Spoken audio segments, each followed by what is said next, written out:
On le sait, les antennes relais installées pour les téléphones portables émettent des ondes radioélectriques. Alors, dangereuses ou pas, à Brest, la municipalité a décidé de mesurer les niveaux d'ondes en fonction des quartiers de la ville et en temps réel.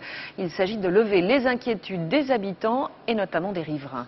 Christophe Clément, Gabriel Camilla sur place. Donc voici un boîtier de mesure de notre système qui est situé à une trentaine de mètres d'une antenne de téléphonie mobile. À la mairie de Brest, on n'est pas peu fiers de cette innovation technologique développée par 2 start-up locales et utilisée à 2 endroits de la ville. Il mesure en temps réel les ondes émises par les différentes antennes et les retransmet sur un site internet, celui de la communauté urbaine. Un site internet sur lequel les Brestois peuvent consulter chaque jour les mesures d'ondes électromagnétiques émises par les antennes relais d'opérateurs portables. Un dispositif qui vise à rassurer les habitants.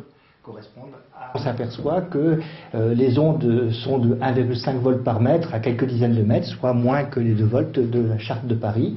Et je crois que c'est important pour une collectivité locale de donner l'information aux habitants.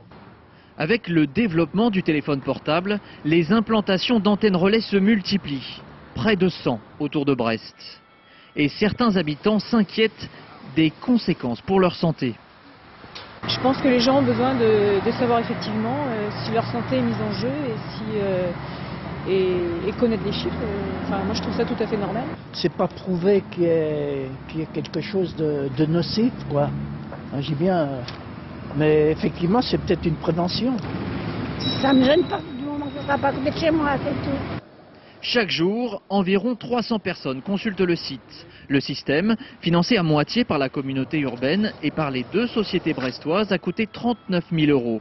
Une première en France qui pourrait intéresser d'autres grandes villes.